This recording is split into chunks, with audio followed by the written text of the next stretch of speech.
खूप उत्साह निर्माण झाला। आधी युती झाली, युतीमध्ये अत्यंत कमी जागा मिळाल्या, तरी पण ज्या जागा मिळाल्या तशा निवडून येण्यासारख्या वाढीव 5 जागा मिळाल्या। आधी आमच्या 23 होत्या आणि ज्या निवडून येऊ शकतात किंवा आमचे मतदारसंघ होते अशा 5 मिळाल्या। त्या 5च्या 5 आम्ही एक्स्ट्रा निवडून आल्या आणि आमच्या 28 जागा एकूण आता आलेल्या आहेत। आणि त्याच्यात गंमत अशी झाली आहे की निवडणुकीपूर्वी आम्ही घोषणा देत होतो चप्पा भाजपा वगैरे, नंतर युती झाली आणि एकदमच कमी जागा आल्या, त्यामुळे थोडासा विरस झाल्यासारखं वाटलं। पण नंतर आमच्या लक्षात आलं की खरोखर चप्पा झालेला आहे, कारण ठाण्याची 2 टोकं आहेत, एक दिवाशीळ आहे आणि दुसरं ओळ आहे, वडवली, कासार वडवली।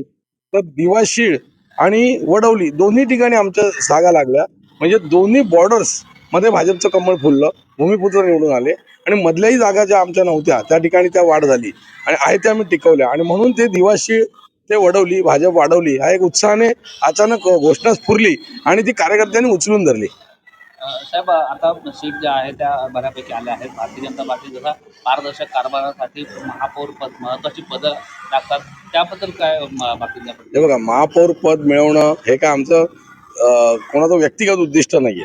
पक्षाला महापौर पद हवं असतं। आता आम्ही युतीत लढल्यामुळे आमच्या जागा मोजक्या आहेत, त्यांचं स्वतःचं संख्याबळ पूर्ण आलेलं आहे आणि त्यामुळे माझं असं वाटतं की सर्वांनी सामोपचाराने विचार करून सत्तेचा सहभाग सर्वांना दिला पाहिजे। कारण आम्ही निवडणूक पूर्व युती केली आहे, सत्ता आलेली आहे ती युती म्हणून आलेली आहे, त्याचा सारासार विचार करून यथोचित सन्मान भारतीय जनता पार्टीचा ठेवला गेला पाहिजे, ही माझी अध्यक्ष म्हणून अपेक्षा आहे। या उपर जे काही निर्णय आहेत ते वरिष्ठ पातळीवर सर्व ठिकाणच्या युत्या गृहीत धरून घेतले जातील। साहेब, तिसऱ्यांदा आपण अध्यक्ष झालात आणि पुन्हा एकदा भारतीय जनता पार्टी पक्षामध्ये वाढ झाली, एक लकी अध्यक्ष म्हणून देखील चर्चा होते। काय खरी गोष्ट आहे, काही माझ्या एकट्यामुळे काही होत नसतं। मी तर एक साधा कार्यकर्ता आहे, मला फक्त अध्यक्षपदाचा मान मिळतो, पण मी तिसऱ्यांदा अध्यक्ष झालो आणि खरोखर 2012, 2017 आणि 2026 4, 8, 23 आणि आता त्याच्या 28 असा जो प्रगतीचा आलेख झाला तो माझ्या दृष्टीने मी अत्यंत भाग्यवान आहे की मला लकी अध्यक्ष उल्लेख करता तो खरा वाटतोय आणि मला त्याचा आनंद पण मिळतोय। पण लकी असणं हा भाग वेगळा आणि सर्वांचं योगदान असणं हा भाग वेगळा।